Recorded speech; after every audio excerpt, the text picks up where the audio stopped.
Good morning and welcome to day 5 of our Runabout romper and dress sew-along. Today we'll be hemming the dress if you've done the knee length or the maxi dress or the shorts, or you'll be adding the cuffs for the joggers if you opted to do that option. Remember yesterday when I said make sure you do your memory hem before you sew the side seams or the inseam, because you'll thank me today? Well, you're welcome today. It's super easy now to do your pressing, your hemming, because everything is basically already pressed for you, just like you did the sleeves. You don't have to use a cover stitch for this step, but if you do have one, it's going to make your life easier. If you don't have one, you can definitely use your sewing machine and do a zigzag stitch, or you can do a twin needle hem or a stretch stitch.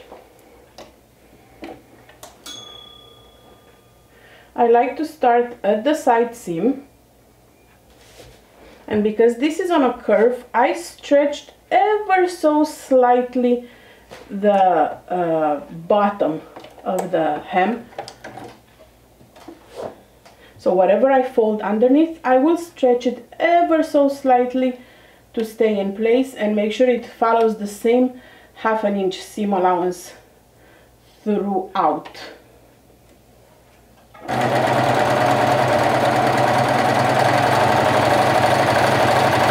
I know curved hems can be scary, but look, I have not used a single pin. As long as you press it really well, it will hold in place and you won't need to use a million pins.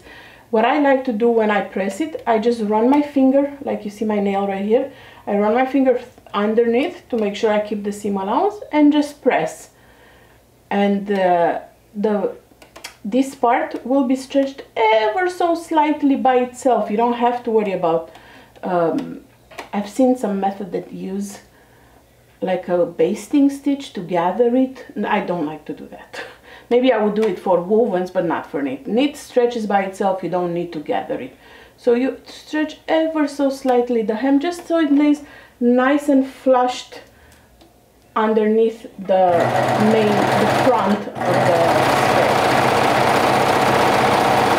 It is not difficult at all. See, basically gravity, elasticity, and the machine do all the work.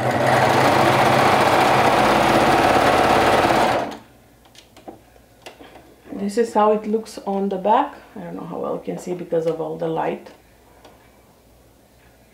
This is how it looks on the back. Very nice. And the raw edge is enclosed.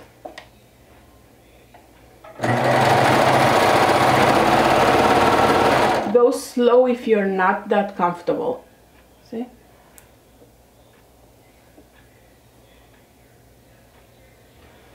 And I'm not stressing with a million pins.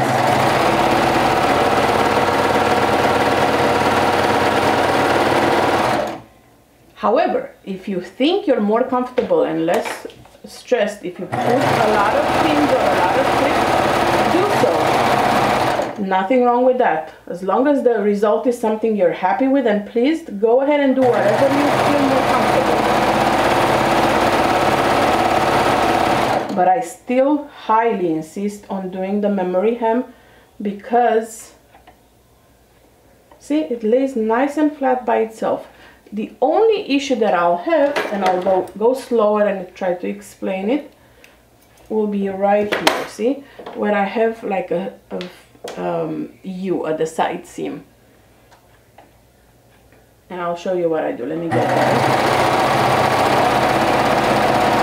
Alright, so now I'm getting very close to this part. I'm gonna press it here to make sure I keep my 1/2 inch and hold it with one finger, and you'll see that this will stretch a little bit. If you want to put like a few snips, you can, but you're using knit, so you won't have to do that necessarily, and I don't do it. But see, I want to make sure that my 1/2 inch is correct here and it stays put, so I'm holding it with one finger. And then I am stretching ever so slightly the inside not the top. The top is not stretched, just the folded part. This way I keep a consistent seam allowance. And then the same thing, because I have this folded already, it will be easy to keep a consistent seam allowance.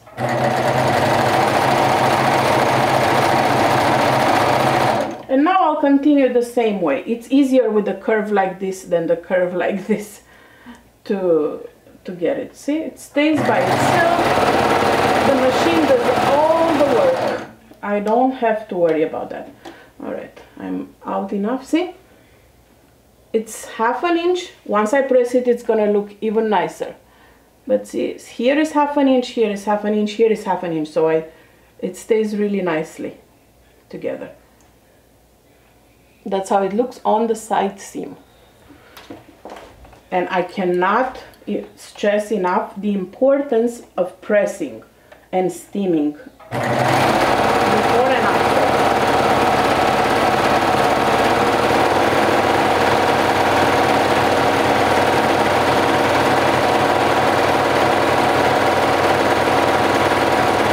If you've done the maxi or the shorts, it's easier because the bottoms are straight edges, so that you won't have to go through all of this. You see, I'm getting to the other side and I'm gonna do the same thing. I'm gonna hold it in place with my finger to make sure the seam allowance stays put. See, like right here.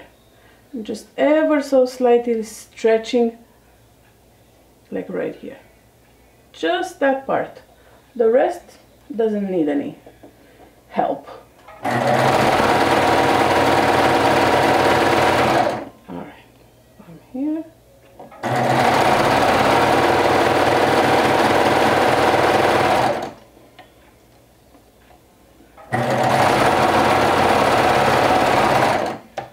Done. And this is it for today. Your bottoms should be also ready. So you'll have your top ready now, you'll have your bottoms ready. Tomorrow we'll put them together with the waistband, and I'll show you how I add my grommets with my table press too.